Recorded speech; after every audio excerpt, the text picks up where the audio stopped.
Na bago tayo maglaro, nung naglaro dito si Kyla, meron siyang shinare sa atin nung Monday na kaya niya rin ginagawa ito dahil meron siyang gustong tulungan. Si Nanay na nakita mo sa isang fast food. At nag-request kami kay Kyla, nag-request ako na sana mahanap natin si Nanay. In fact, eto, panoorin po natin ang nangyari. Hello po, Nanay.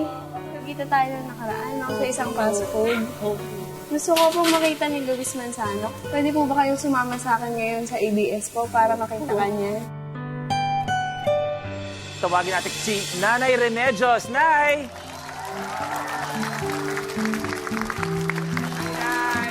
Hello po, Nay. Ito, hawak po kayo sa akin, Nay. Hello po, Nay. Nay, tabi lang po tayo. Nay, unang-una, magandang hapon po sa inyo, Nay. Nay, unang-una, anong pakiramdam po na nandito po kayo sa ABS-CBN po? Masaya po, kuya. Napakasaya ko at nakilala ko si Ate Kayla. Naku, Nay, ingat po kayo sa kuya kasi baka Will yung sumunod dun, ha? Opo. Oo, iba po tayo, ha? Baka iba po yung sumunod. Nay, ano pong pakiramdam na si Kyla, nung naglaro po dito, Nay, sabi niya, ang isa mga pinakagusto po niyang gawin, Nay, tulungan po kayo. Masaya po ako, kuya, nung... Kinakabahan ako sa kuya, Nay. Opo. Kinakabahan ako sa kasunod po. Nay, teka, balikan po natin. Sino pang kasama niyo sa Maynila? Wala po.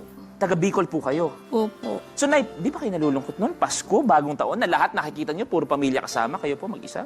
Ako po naluluha nga pag dumarating yung mga okasyon yun. Dahil ang pamilya ko, hindi ko nakikita. Di ko alam, Nay, kung sinabi na po ni Kyla sa inyo, sabi po niya, nagagawa po siya ng paraan na makauwi kayo sa Bicol kahit konti po. Pa at least, mahanap niyo po ang pamilya niyo. Opo. Nay, sa edad niyo po kasi yan, dapat nagpapahinga na lang po kayo. Dapat ine-enjoy niyo na lang kung anong meron sa buhay. Kung sakasakali po ba, Nay, meron kayong pwedeng pagkatiwalaan. Kung gusto niyo sa Bicol o sa Maynila, papagawan ko kayo ng tindahan, Nay. Opo. Ay, salamat po. Ay, Diyos ko. Praise the Lord. Para relax na lang po kayo, Nay. Gusto namin mag-enjoy kayo sa buhay niyo. Opo. Salamat po. Kay Kyla po, ano gusto niyo sabihin? Siya nagpakilala po sa inyo sa amin lahat. Ate Kayla. Kung hindi ako makakarating dito sa ABS-CBN, ate. Hindi ko makikilala si Kuya Luis. Hindi ko makikita. Ate. Kuya.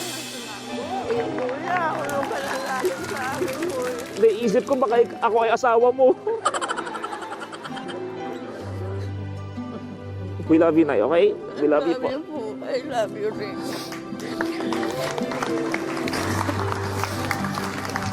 O, Nay, laro po kami, ha? Laro lang po kami, Nay. Okay lang po kayo dyan? Wow! Wow!